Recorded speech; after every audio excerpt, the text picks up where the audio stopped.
pessoal, bem-vindos a mais um vídeo do curso de Introdução à Lógica de Programação e hoje é a nossa aula 2 e falaremos sobre algoritmo. Então, se você não assistiu a primeira aula, que é de Introdução à Lógica, corre lá e assiste, porque se você não fez nem a primeira aula de Lógica, você não está seguindo a lógica certa desse curso. Então corre lá, o link está aqui na descrição e vai lá. O que é o algoritmo? Se eu lhe perguntasse hoje, você ia pensar que é uma coisa complexa, tem a ver com matemática, tem um monte de coisa, mas não é bem isso. Na verdade, o conceito de algoritmo é algo muito mais simples do que você pode imaginar. Ele está no nosso cotidiano, ele está dentro da nossa vida e eu vou provar para você. Então, ele está presente no WhatsApp, está presente no Facebook, nas propagandas, no que você faz, quando você vai para o trabalho. Está presente basicamente em todo o nosso dia a dia e toda a nossa rotina. Então, basicamente tudo que você faz na internet ou com equipamentos digitais são regidos por algoritmos.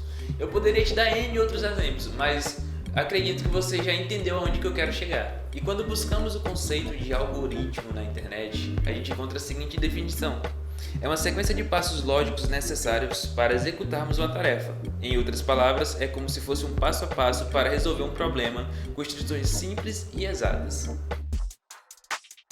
Veremos aqui como que funciona o algoritmo para andar de carro. Primeiro a gente pega e passa o cinto para ficar bem seguro, depois a gente pega e dá a partida no carro. Eu tenho que apertar bem para poder pegar direitinho, para ficar ok. Daí a gente pega, aperta na embreagem, passa a primeira, daí pega, desengata o freio de mão e aí é só sair de boa soltando a embreagem devagarzinho. Daí você começa a fazer esse processo repetidas vezes, todo dia, vendo como é que vai fazendo e tal, até ficar automático. E aí você tem esse algoritmo na sua mente. Então basicamente esse seria o algoritmo para andar de carro. Mas tu tem carteira para estar dirigindo o carro? Então, né? Toda repetição de padrões é conhecida como rotina e aplicamos muito esse conceito em algoritmos. E a gente aplica esse conceito de rotina às coisas que a gente faz no dia a dia. Bem, a gente vai considerar agora um algoritmo hipotético de ir ao trabalho pela manhã e a gente vai ver esse algoritmo de cima para baixo, da esquerda para a direita, que inclusive é a forma como nós ocidentais lemos os textos atualmente. Vamos falar aqui um pouco sobre esse primeiro algoritmo. Então é basicamente de acordar até a pessoa ir para o trabalho. Então vamos pegar uma pessoa fictícia, certo?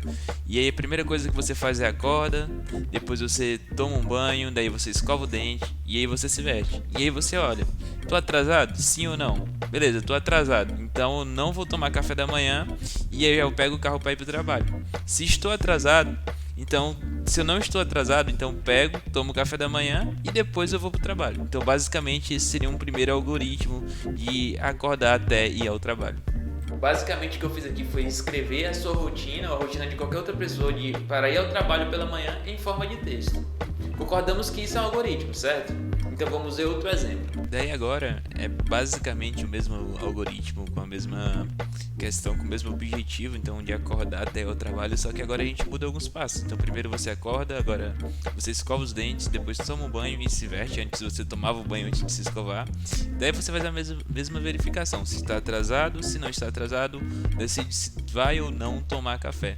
Daí você tira o carro para ir ao trabalho. Então basicamente esse seria o segundo algoritmo, onde a gente altera alguns passos, mas a gente consegue chegar no mesmo objetivo. Então, de maneira similar, a rotina funciona. Você só alterou uns passos e deu certo. Daí você pode estar pensando, então é só pegar aqui os passos que eu tenho que fazer e botar em qualquer ordem que o algoritmo vai funcionar, certo?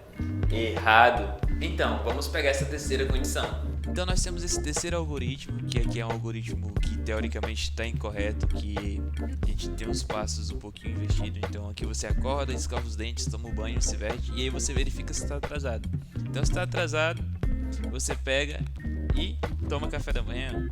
Se não está atrasado, você pega e toma café da manhã de novo. Não, aí não dá, né?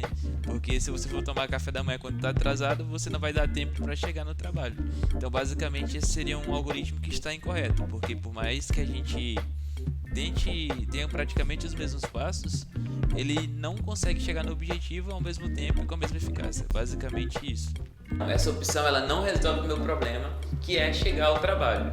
E aí a gente tem outras aplicações também no nosso dia a dia. Por exemplo, fazer comida, tomar banho, lavar roupa, executar as atividades do seu trabalho. São exemplos de rotina que a gente tem meio que um passo a passo, ou repetições de padrões que a gente aplica na nossa convivência diária. Então, agora a gente vai aplicar esse conceito na programação. Um programa, seja site, aplicativo ou sistema, ele é feito para solucionar um problema, seja de troca de mensagem, de comunicação ou de qualquer outro tipo. Cada dia está aparecendo mais e mais problemas para a gente resolver. Então, vamos pegar um problema bem prático e a gente vai aqui para o computador agora para vocês entenderem como que isso funciona. O exemplo que eu peguei hoje é um exemplo muito prático que a gente usa no nosso dia a dia, tanto na escola quanto na faculdade, que é a questão de média de notas. Então você imagina aí que você tem duas notas, a primeira e a segunda nota, e aí você soma essas duas notas e divide por 2 para poder tirar uma média, e aí no final, se você tiver tirado uma nota maior ou igual a 7, você passa. Se você tiver tirado a nota menor do que 7, você reprova. Então você sabe como fazer isso, mas você sabe que é um pouco complexo, dá um pouco de trabalho, e é isso que eu vou mostrar hoje. Eu vou mostrar como que a gente pode passar isso para o algoritmo. Então, pessoal, esse é o nosso algoritmo. Você não precisa se preocupar com nada, a gente vai ver isso daí um pouco mais à frente. Esse é o programa também que a gente vai usar nas nossas aulas, então não precisa se preocupar, eu só vou mostrar como é que funciona aqui. Então, a gente tendo aqui o nosso algoritmo, eu vou botar para executar. Você vai digitar o nome do aluno, que no caso eu vou botar o Joãozinho, né, dos programas de matemática. E a gente vai botar a primeira nota dele, digamos aí que foi um 10, vamos dizer, é um aluno excelente. Mas só que a segunda nota ele deu uma quedazinha e tirou um 5. Então a gente teve a média dele aí que foi 7,5 e o Joãozinho passou, né? Então basicamente é isso, a gente só precisou inserir os valores e o nome do João e ele já fez todo o cálculo pra gente. Assim como na aula anterior, você não sabia o que era lógica, mas você já aplicava no seu dia a dia. Então você não sabia o que era algoritmo, mas você já sabe o que é algoritmo hoje e você sabe que você aplica no seu dia a dia mesmo sem antes você saber o conceito. Então você sabe que algoritmos são nada mais nada menos do que rotinas, a qual é aplicada pela repetição de padrões. Na próxima aula a gente vai compreender e entender a aplicação de variáveis, tanto o conceito quanto a aplicação dela na programação. Então, se você gostou desse vídeo, se você gostou dessa aula, já deixa o like, se inscreve no canal e ativa o sininho. Na próxima quinta-feira, às 12 horas, a gente vai lançar a próxima aula. Valeu, pessoal! Falou!